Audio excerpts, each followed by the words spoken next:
Bismillahirrahmanirrahim. Assalamualaikum warahmatullahi wabarakatuh. Alhamdulillahirrabbilalamin. Wassalatu wassalamu ala asrafil anbiya wal mursalin Sayyidina Maulana Muhammadin sallallahu alaihi wasallam. Amma ba'du. Para pemirsa Dalwa TV dimanapun Anda berada yang dirahmati Allah, kembali lagi di acara Lentera Ahlul Bait. Pada episode kali ini kita akan mengisahkan tentang salah seorang tokoh sosok dari kalangan Ahlul Bait. Nah, dalam hal ini yang pertama kali terlintas di hati saya, yang pertama kali terlintas di pikiran saya, kalau saya dimintai tentang siapa sih sosok dari Ahlul Bait yang mungkin bisa dikisahkan, bisa menjadi motivasi, inspirasi dan apapun itu, maka yang terlintas di benak saya adalah beliau Al-Habib Hasan bin Ahmad Bahrun, Murabbi Arwahina wa Jasadina. Ya, beliau adalah guru kita bersama, suri tauladan kita bersama, seorang sosok yang sangat luar biasa, guru, ayah, pendidik, dan berbagai macam sifat-sifat yang baik yang tentunya beliau ambil dari kakek beliau, yaitu dari baginda Rasulullah Shallallahu Alaihi Wasallam. Jadi sekilas tentang biografi beliau. Jadi beliau adalah anak pertama dari 5 bersaudara dari pasangan Al-Habib Ahmad bin Husain Bahrun dengan Hubabah Fatma Bakhobazi. Beliau lahir di kota Sumeneb pada 11 Juni 1934. Beliau adalah sosok yang memang dididik oleh ayahnya, oleh Al-Habib Ahmad, ya, untuk cinta terhadap ilmu, suka terhadap ilmu, dan senang berdakwah. Dan pasti setiap anak luar biasa itu tidak mungkin lepas dari sosok orang tua yang luar biasa juga, terutama dari seorang ibu, karena doa ibu itu lebih baik daripada doa 100 wali.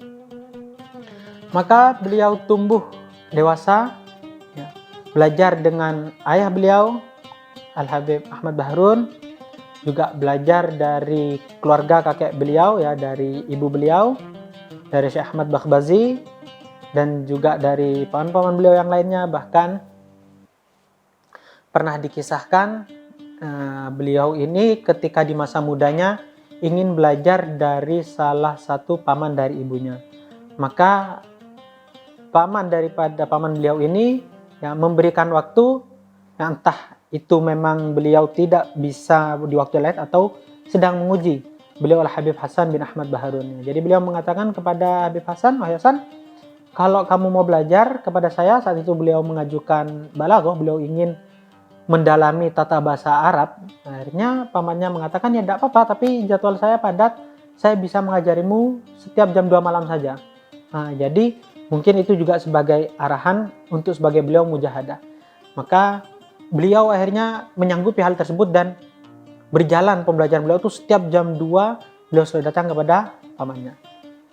Nah, jadi beliau tumbuh dewasa, ya, dan pada akhirnya pada tahun sekitar 1966, ya, beliau berdakwah ke kota Pontianak, ya, ke Pontianak. Di sana beliau berdakwah sambil berdagang. Nah, sebenarnya bukan berdagang, lebih tepatnya beliau menjadi juru foto.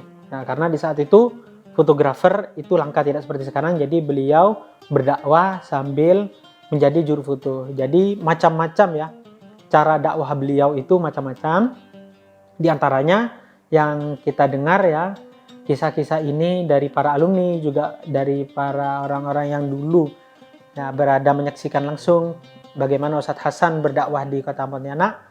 Bahwasanya Ustadz Hasan ini biasanya kalau mau mengambil foto, ya, jadi kalau ada orang janjian dulu, mungkin orang dulu kan, kapan foto pasti beliau itu mengambil waktu yang dekat-dekat dengan waktu sholat. Hampir sholat duhur, hampir sholat asar, dan seterusnya, pasti dekat itu. Jadi tujuan beliau itu di mana para pelanggan tadi itu datang menemui beliau, beliau akan sibuk sedikit, lalu dengar azan, pasti beliau itu mengajak untuk, ayo kita sholat berjamaah terlebih dahulu. Nah, jadi itu dakwah pertama kali beliau. Beliau melihat salat itu dan wudhu mereka, mengajak mereka sholat berjamaah, dan setelah salam Ustadz Hasan ini Abu Hasan menyempatkan untuk sedikit memberikan ilmu, sedikit berdakwah, sharing tentang ilmu. Jadi itu adalah metode dakwah beliau. Lalu pada tahun 1970,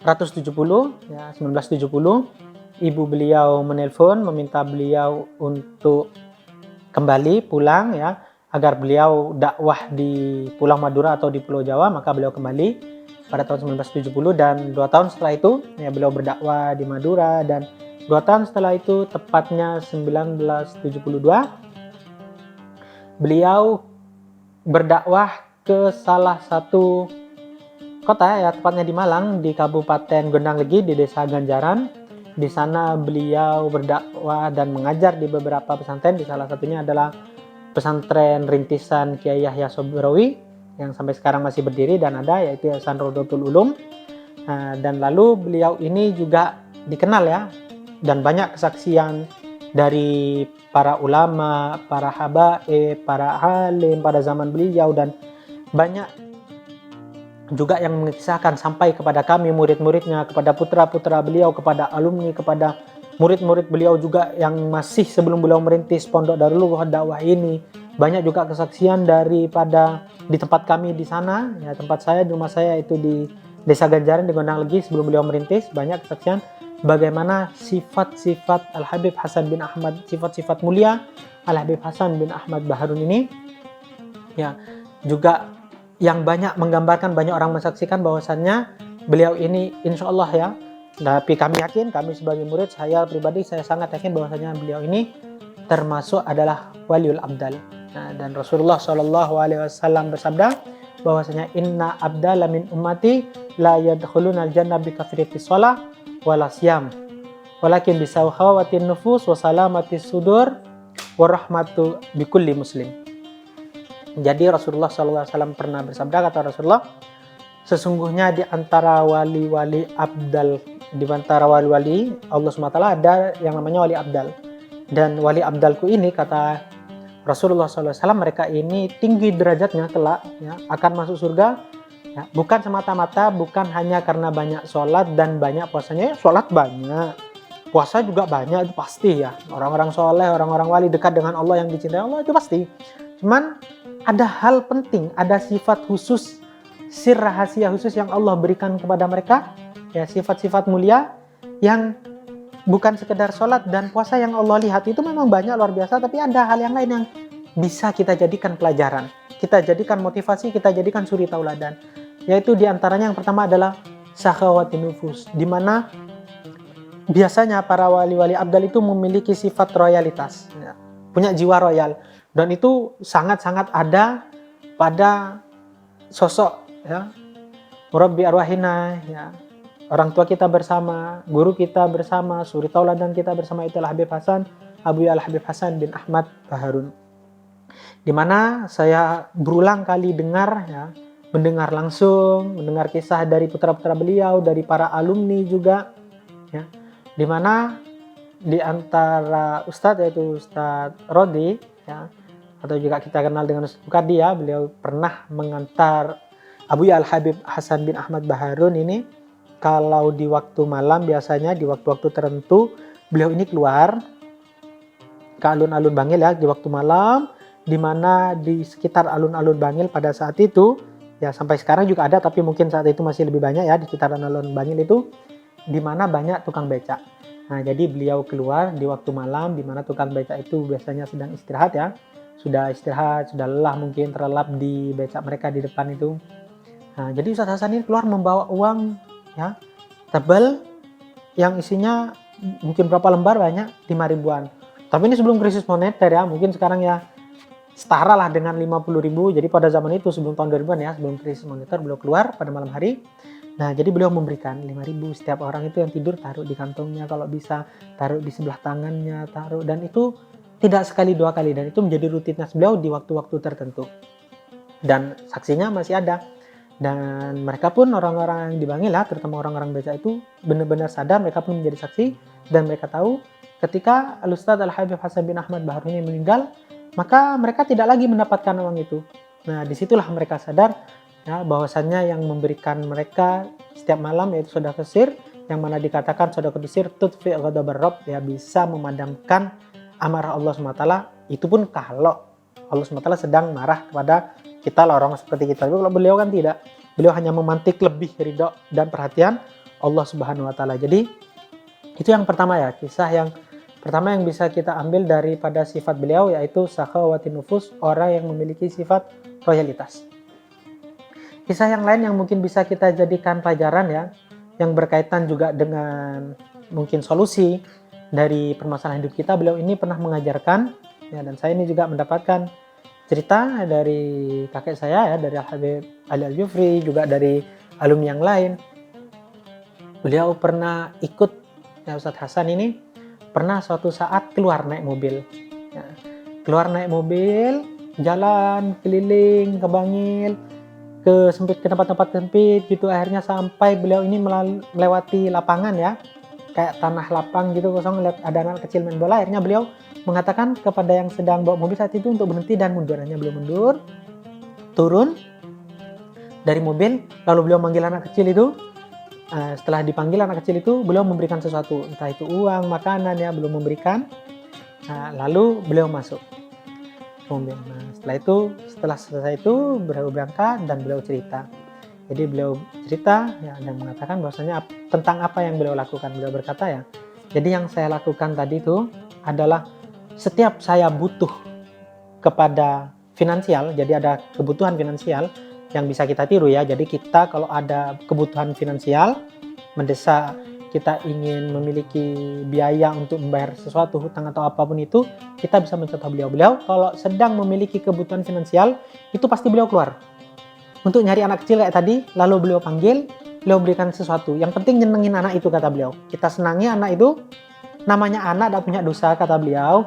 Itu doanya pasti mustajab. Allah nggak mungkin menolak doa anak kecil. Nah, jadi bisa kita tiru. Kita beri uang lah 1.000, 2.000, atau kita kasih makanan apa saja ya. Mereka senang, kita belikan es, nah, lalu kita minta doa. Maka kita bilang mereka, doakan ya, semoga saya hutangnya lunas, doakan ya, semoga hajat saya ini, doakan ya. Nanti mereka bilang amin, iya. Nah, dan insya Allah itu akan menjadi cara untuk ya Allah membuka rezeki kita, untuk mempermudah dan memberikan solusi kita yang berkaitan dengan finansial. Jadi itu bisa kita ambil pelajaran bagaimana beliau mengajari kita, dan itu juga ajaran dari Rasulullah SAW. Itu juga dilakukan para sahabat cinta kepada anak kecil. Banyak sekali hadis itu. Laisa minna man lam yarham shogirana, kata Rasulullah, bukan golonganku, jangan mengaku umatku kalau tidak bisa mencintai, mengasihi yang lebih kecil. Dan Rasul itu sangat suka anak kecil, dan itu pun dilakukan oleh Sayyidina Umar bin Khattab ketika beliau menjabat menjadi seorang khalifah ya. Kisah ini disebutkan di dalam syarah Arba'in Nawawi ya. Arba'in itu banyak, dan yang paling terkenal adalah Arba'in yang dikarang oleh Imam Nawawi, oleh karena itu disebut dengan Arba'in Nawawi. Nah, dan di syarahnya di Jawahirul Lu'liyah yang mensyarahi hadis kedua, di mana hadis itu diriwayatkan oleh Sayyidina Umar, di situ menceritakan sekilas tentang sosok Sayyidina Umar, yang mengutip bahwasanya Sayyidina Umar ini pernah ketika beliau menjabat sudah menjadi seorang khalifah, beliau itu bermain ya, sedang bermain bersama anak kecil. Ada beberapa anak kecil beliau main di situ, main tanah, sehingga anak kecil ada yang di paha beliau, diriwayat ya. Lalu salah satu gubernur beliau ya, pemerintah beliau lah, datang dan mengatakan, ya Umar, wahai khalifah ya, engkau sedang bermain bersama anak kecil. Nah, mendengar pertanyaan itu, Sayyidina Umar ini peka, langsung menanyakan baik, bertanya balik, loh, saya ingin tahu kamu kalau di rumah biasanya seperti apa? Akhirnya dia dengan bangganya dia mengatakan, loh, saya kalau di rumah, kalau pulang ke rumah itu loh, istri anak-anak langsung diam. Mereka semua itu takut sama saya, sangat hormat kepada saya saking takutnya. Maka Sayyidina Umar langsung memecatnya seketika. Karena Sayyidina Umar mengatakan, kamu kepada istri dan anakmu saja itu tidak bisa mengasihi, nggak punya rahmat, sampai mereka takut, sampai mereka terdiam. Bagaimana kamu akan mengurusi umat Rasulullah, sama anak aja nggak bisa rahmat? Nah, itu adalah gambaran bagaimana ya ajaran Rasulullah itu memang mencintai kepada yang kecil, dan itu dilakukan dan ada kepada sosok Abu Al-Habib Hasan bin Ahmad Baharun. Itu yang ketiga, yang berkaitan dengan hal yang sama. Hal ini dituliskan ya dan dikisahkan oleh almarhum guru kita bersama, al-maghfurullah, semoga beliau dirahmati Allah, yaitu Al-Ustadz Abdul Hamid As-Segaf, ya, di mana beliau pernah menulis dan mengisahkan ya, ada hal unik yang sangat mengenang bagi beliau, yang hingga beliau itu benar-benar berkat kejadian ini beliau berniat, ya, bersumpah kepada dirinya untuk mengabdi dan memberikan semuanya untuk agar bisa berjasa demi pondok ini sampai akhir, dan Allah mengabulkan itu. Dan semoga kita semua termasuk murid-murid yang diakui oleh beliau, dan kita bisa khidmah kepada beliau untuk beliau di pondok pesantren ini sampai akhir hayat kita nanti semua. Amin ya rabbal alamin. Beliau pernah bercerita ya, pada suatu saat ketika masuk krisis moneter, ya, pada awal-awal tahun 2000, di mana kebetulan finansial keluarga beliau ini sedang susah, termasuk yang susah kurang. Nah, jadi kadang bayaran mungkin menunggak dan seterusnya. Nah, jadi beliau merasa tidak enak. Maka perasaan beliau ini membawa untuk sebenarnya pengen izin untuk berhenti karena kasihan kepada orang tua di satu sisi, karena finansial benar-benar susah. Cuman beliau tidak punya daya, ya, nggak sampai hati untuk izin meminta berhenti. Akhirnya beliau bercerita kepada orang tuanya tentang hal tersebut dan meminta agar orang tuanya menuliskan surat berkaitan dengan hal tersebut, mungkin untuk diberhenti agar boleh berhenti karena berkaitan dengan finansial dan seterusnya. Maka setelah menerima surat tersebut, ya, yang diberikan oleh beliau kepada Ustadz Hasan, setelah membaca tersebut, Ustadz Hasan langsung mengatakan kepada beliau, Ustadz Hamid, ya, anta auladi wa antumu auladi, kata beliau, ya, kalian ini, kamu ini anakku, bukan sekedar murid, ya, jadi kamu ini benar-benar dianggap sebagai murid, sebagai anak. Jadi beliau itu, Al-Habib Hasan bin Ahmad Bahraun, benar-benar, ya, melihat kita itu bukan sekedar murid, bukan sekedar titipan dari orang tua kita, tapi beliau benar-benar melihat kita sebagai anak. Beliau samakan kita dengan putra-putri kandung beliau. Oleh karena itu, sampai sekarang pun kita memanggil beliau itu Abuya. Abuya itu sebutan dekat dari Abi, Aba, Abuya. Jadi mungkin ada ayah kalau Indonesia, ya, ayahanda ini. Jadi Abuya itu adalah sebutan anak untuk memanggil ayah, tapi untuk yang dekat. Nah, itu kita diajarkan seperti itu, agar kita merasa bahwasannya beliau itu adalah kita karena beliau, ya, beliau dulu yang mempelopori kalau beliau itu memang benar-benar menganggap kita sebagai anak. Dan Ustadz Hamid bersaksi langsung bahwasanya beliau itu berkata kepada beliau, ya, kalian ini sudah benar-benar saya anggap anak. Dan demi Allah, kata beliau, saya tidak mengharap, ya, sedikit pun dari uang bulanan itu, enggak. Kalau bisa ya bayar, kalau nggak bisa ya tidak usah bayar. Jangan sampai berhenti karena nggak bisa bayar. Nah, karena tidak mungkin ada orang tua yang mau membiarkan anaknya itu untuk bayar kepada dirinya hanya untuk belajar, kan tidak ada. Dan itulah yang beliau terapkan. Beliau benar-benar nggak memikirkan finansial juga.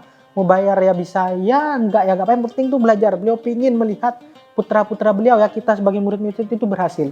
Dan subhanallah, kata beliau bersaksi juga, uniknya, ya, beliau itu benar-benar melihat sosok Abuya Al-Habib Hasan bin Ahmad Bahraun itu bukan sebagai guru, tapi benar-benar beliau melihat sosok seorang ayah. Jadi beliau selama mondok di sini, setelah mengenal bagaimana pribadian Habib Hasan itu tidak pernah merasa kehilangan. Beliau seperti mendapat ganti dari sosok seorang ayah.